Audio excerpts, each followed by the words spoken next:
Hi, welcome back to Driver's Therapy. Today we're going to be talking about air filters. I wanted to put this video together because there's a lot of information out there and I kind of wanted to consolidate it, and I wanted to talk about the different types of air filters. I wanted to give you some information about them, tiny bit of history, and hopefully you walk away from this video and you've learned something. All right, let's dive right in. So we're starting the video off with a Uni Air Filter. Now this is a foam/oiled filter, and we'll go more into that here in detail.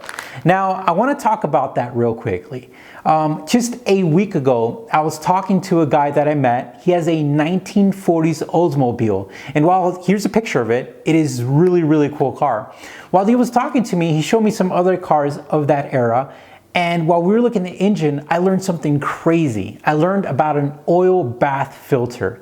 Now, an oil bath filter kind of uses the same concept of what we're talking about. Let me show you how it works.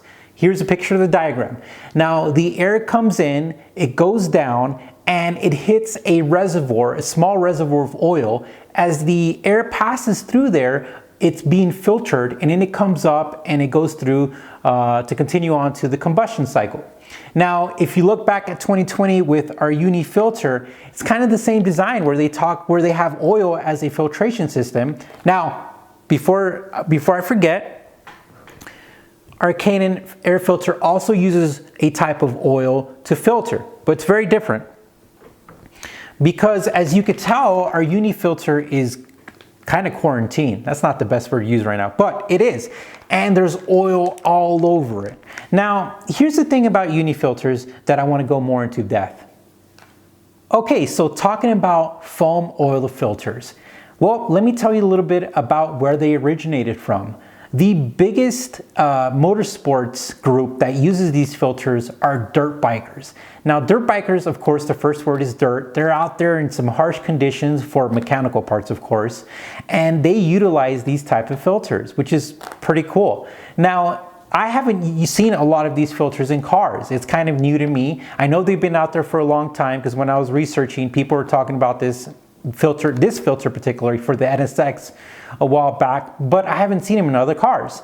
Now, the dirt bike community was using them, and here's another fun fact. We will be talking about the Canon filter, but the Canon founders were also dirt bikers, by the way. Fun fact.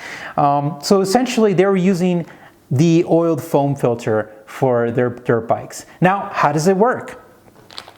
So essentially, they have a special foam, of course, and then they have a certain type of oil.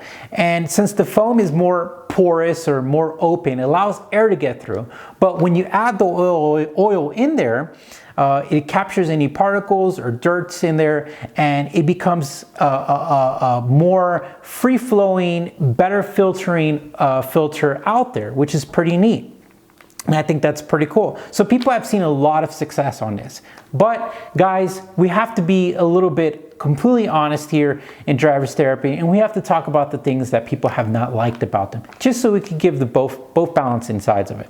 All right, so as you can see, this is in a bag and it needs oil. But one of the biggest issues I found out about this filter from other people's experiences and other people talking about them is the process of oiling. Now, if you go on the Uni website, they teach you how to re-oil other filters, but they don't teach you how to re-oil this filter. One of the biggest questions for this type of filter is, do I filter both sides?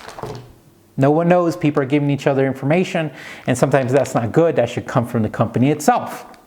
Another thing is people ask, how much oil should I use? They say just oil it good enough, make sure that there's oil everywhere, make sure that and there's bold statements that say don't run the filter without no oil, make sure that you don't leave any spots unoiled. So there's a lot of things that you essentially have to make sure that you do. Now, people who are mechanically inclined are like, that's pretty easy. It's not that hard to do it. Once you do it, you understand it. As a matter of fact, the people who are mechanically inclined out there, here's a fun fact for you so we can give you value from this video, is that one of the OG dirt bikers said that if you use this filter and you love it, that you should buy 3 other ones. So what you could do is when one needs to be serviced, you switch it out with the other one, and you do that until all 3 are ready to be serviced, and you service them together so you always have 3 of them ready to go. That's a pretty cool tip. I really like that. Fun advice. So going back to what I was saying about people who are mechanically inclined, there's the other group who might not want to do that. And if that's the case, I mean, let's think about the bell curve. You have people who can do it and who can't do it. And then people in the middle who try. That's me, I try. So essentially, a lot of people are going to get intimidated by this, because if you over oil it, you're going to cause issues. If you under oil it, you're going to cause issues, just like the Uni Air Filter. So when you put all that together, it essentially will make people get intimidated by it. And not only that, if you don't do it right, you could have consequences. So this is a great filter, but it takes some extra thought and some extra effort with the recleaning and the reservicing. Okay, let's talk about the famous Uni Air Filter. I would say that the Uni Filter is one of the most popular aftermarket filters. I mean, you could go to your local AutoZone or Advanced Auto Parts and you could find one for your vehicle. I mean, it's pretty darn popular. The thing about the Uni Filter is that there's been a lot of research done. There's a lot of debates about it. But I'm going to tell you about the Uni Filter. I'm going to give you my opinion. I'm going to tell you why you should sometimes question other people's opinions, and then we'll go from there. So the first thing about the Uni Filter is I went on YouTube and I found a really cool video from a guy who did a tour at the Uni factory. So I'm going to show him some love, and I'm going to plug that video in the description by Speed Academy. And essentially how they make these, I didn't know this, but the first part is cotton gauze. It's just a layer of cotton gauze, just like at your doctor's office or at a hospital. And then the second part is the aluminum mesh. And then they use a molding to make it for vehicle specific. And then the funnest, coolest fact that I learned was that this famous Uni color, you know, every time we see a Uni filter, we see it in this color. Well, that is actually the color of the oil that they use. Because when this is coming out of the factory, it's all white, and then they apply the oil, and that's how it looks like. I didn't know that. I thought it was always that color the whole time. So, since we know that this is an oiled filter, and we know that the Uni foam filter is an oiled filter, we need to talk a little further about that. So, since this Uni filter is a serviceable filter, it has its pros and cons. You know, since the oil is half of the filter itself, if it's under oiled, or if it's under serviced, or if it's overdue, or if it's over oiled, all those can lead to a negative thing. Now you're thinking, you know, over oiled, how does that impact? Well, a lot of vehicles come with MAF sensors, and that's like a mass airflow sensor. And it's a very fine a sensor that reads airflow. Well, if you over oil it, you're going to damage that filter. You're going to potentially damage that mass airflow sensor. Another thing is that just having too much oil is not good. The other side is the under oiled, is that you're allowing more particles in there. So if we compare a OEM filter, which is made out of cotton as well, it does not need oil. So essentially the cotton itself is more dense, and it's designed to operate without oil.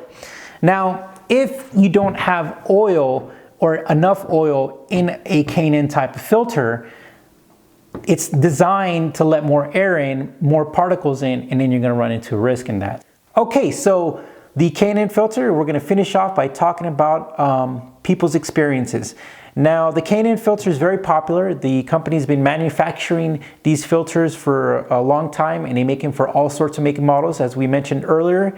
Now, I did some poking online, and I came up with two sides of experiences. You have one side who is very loyal to the brand. They like it, they use it, and have had great success with it.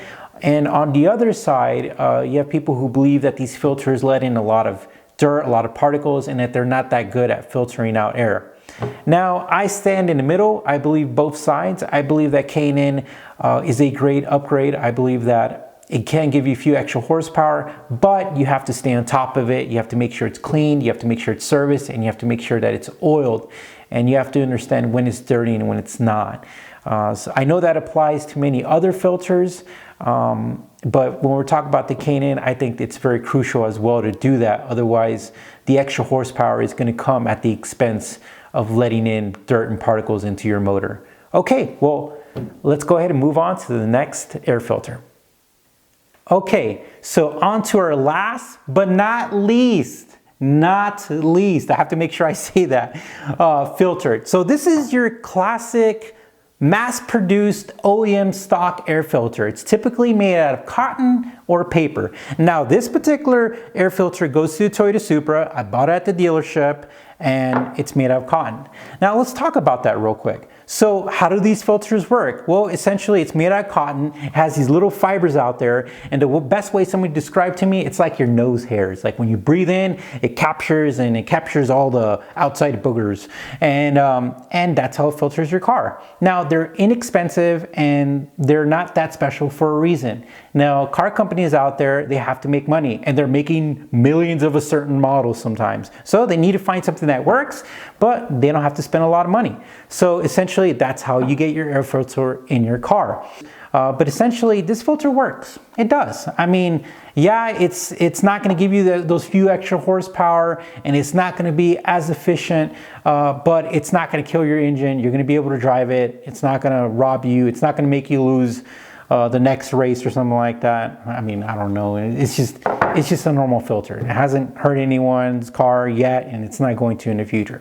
So if you like your regular air filter, use it. It's not a bad thing. The only thing that this does not provide, which I can give you from experience, is that the suction noise. But remember, you're getting suction noise for a reason. All right, so that is your OEM filter. So that concludes our video. Thank you for watching it. I had a lot of fun reading about it, learning about it. And guys, we have a lot of cool stuff coming up. I know I'm always saying that, but I'm always working, but we are always working behind the scenes to bring you some great content out there. So you guys stay safe, and we will see you soon.